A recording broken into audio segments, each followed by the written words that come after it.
Question, hindi kasi ako masyadong familiar sa budgeting eh.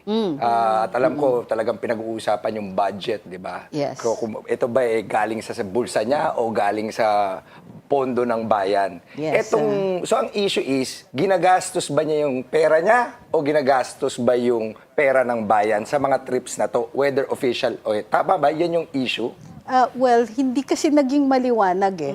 Because she's still there with OFWs. And yan po, pwedeng pagkagastusan yan ng public funds kung ito ay nasa budget ng Office of the Vice President. If it is not, at hindi yan covered ng kanyang budget, then that should be covered by personal expenses. So hindi maliwanag yung part na yan. There wasn't enough discussion to indicate kung ano doon. Kung ito ba ay bahagi ng kanyang budget ng OVP o ito ay personal na trip. Hindi na naliwanagan tayo doon. Mami Chu, kayo po. Kasi ang parang naging halo-halo. Yung mga pondo naghalo-halo, pati terminology naghalo-halo. Correct.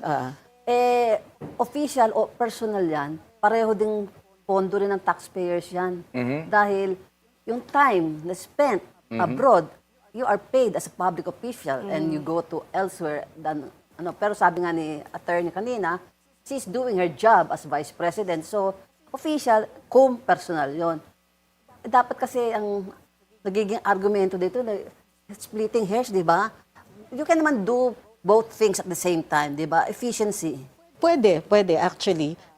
For instance, in the course of an official trip, merong bumisita sa'yo sa hotel na kamag-anak mo, that's a personal thing. Okay lang yon. If there's no public expenditure, walang ginamit na pondo ng bayan, walang problema sa ganon.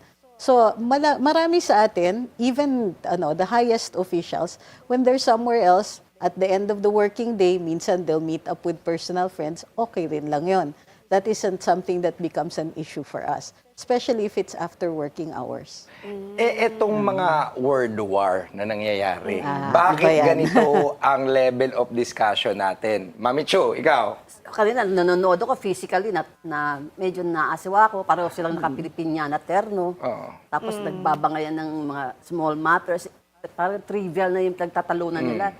I would appreciate it more kung ang pagtatalunan nila in national, about the guts, mga pagkain, o problema sa traffic, problema sa mga OFW dahil may Middle East crisis.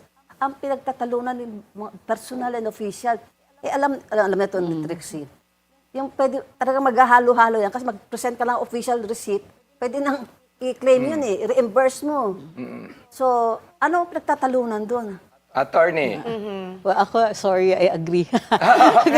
Hindi kasi, there are a lot of other things we're going to talk about.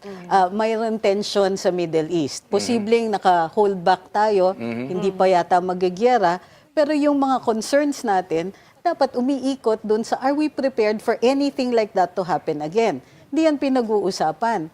Na nagkakaroon tuloy ng tabloid material na yun ang pinagtutuunan ng pansin ng mga tao samantalang pwede naman natin gamitin yung oras sa paghahanda in case tumaas uli ang tension sa Middle East.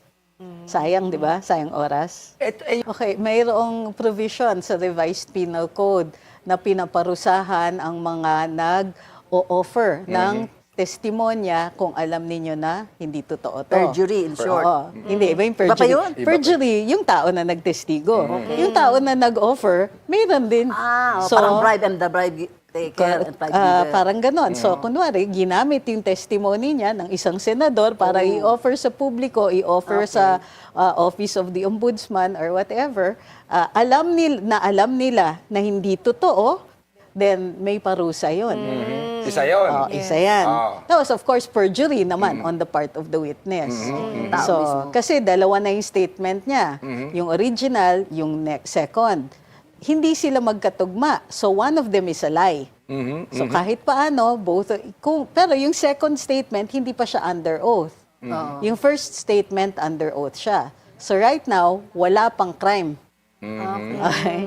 Unless meron na siyang sworn statement at ito ay publicity na lang for that sworn statement. So, wala pang crime. Wala pang crime. Pero Under meron, oath yung diba? isa, yung isa hindi eh. Pero may chismis, di ba, na